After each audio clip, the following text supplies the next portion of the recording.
हमारा क्वेश्चन है a person stands on a spring balance at the equator by what fraction is the balance reading less than his true weight. B part, if the speed of the earth's rotation is increased by such an amount that the balance reading is half the true weight, what will be the length of the day in this case? Question में क्या बोल रहा है कि अर्थ पे, ये मान लो अर्थ है, अर्थ के इक्वेटर पे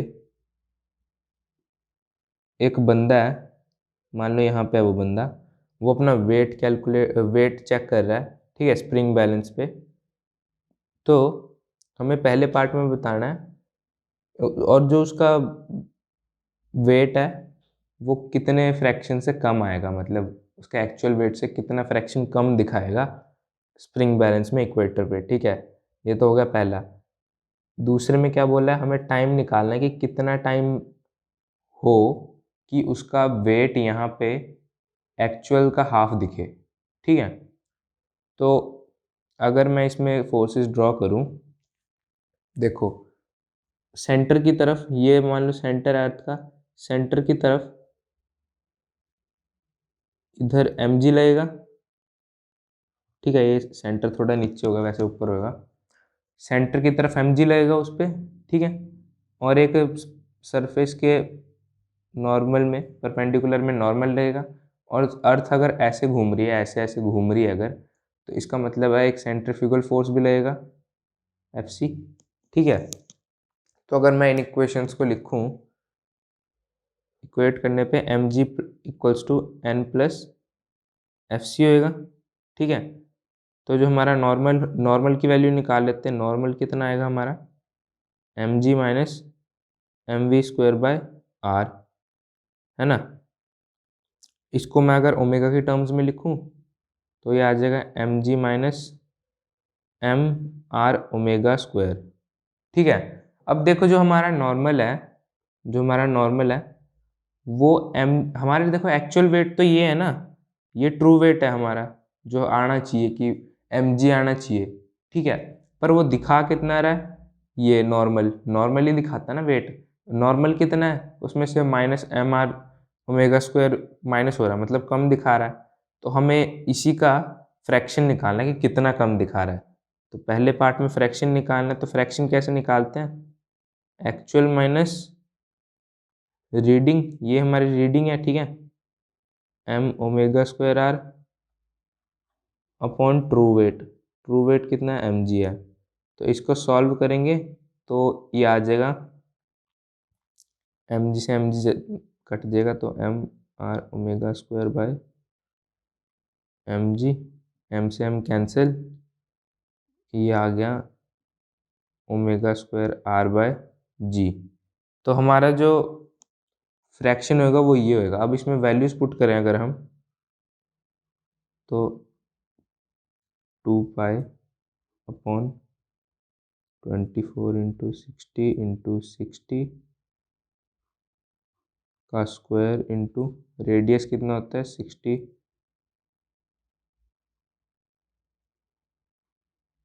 10⁻³ मीटर में चेंज कर लिया. इतना किलोमीटर में होता है, तो इसको मल्टीप्लाई करोगे तो अपॉन में कितना आएगा 10 g. ठीक है,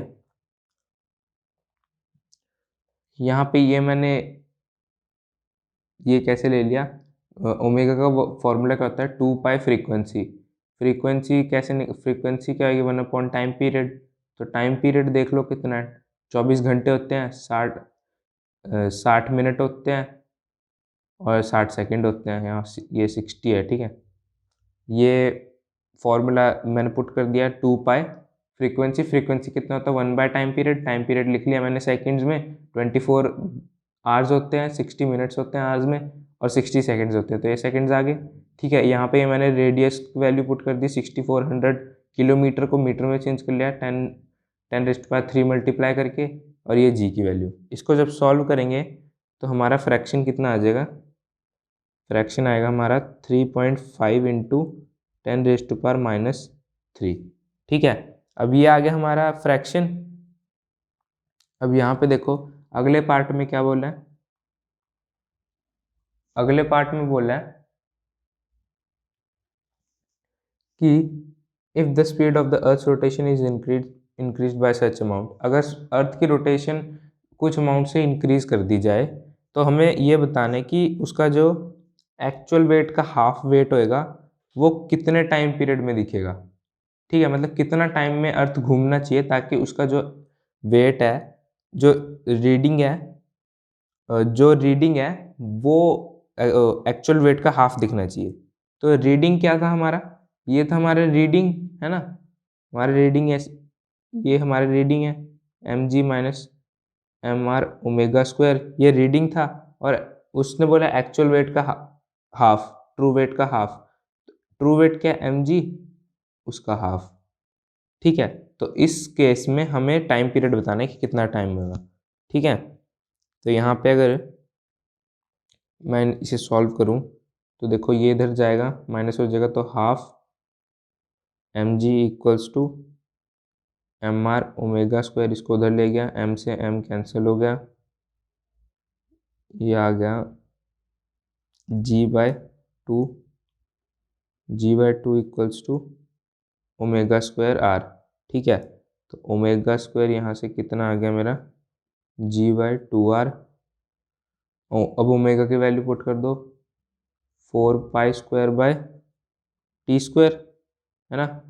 2π फ्रीक्वेंसी होता है तो उसका फ्रीक्वेंसी का तो 1/टाइम पीरियड, तो उस पूरे का स्क्वायर कर दिया, 4π² इक्वल्स टू g/2r।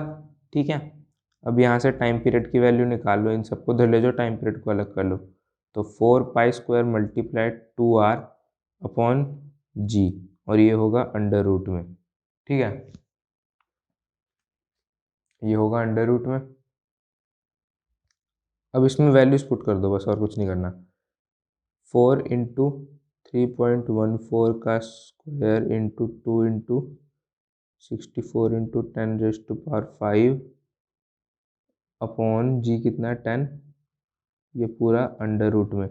ठीक है, तो यहाँ से हमारा टाइम जो है वो कितना आ जाएगा, 2 आवर्स के करीब आ जाएगा। ठीक है, तो इसका मतलब जब अर्थ 2 घंटे में पूरा एक रोटेशन कंप्लीट कर लेगी, जब अर्थ 2 घंटे में पूरा एक रोटेशन, मतलब एक दिन 2 घंटे का जब होगा, तब जाके उसे इक्वेटर पे उसका एक्चुअल वेट हाफ दिखेगा। ठीक है,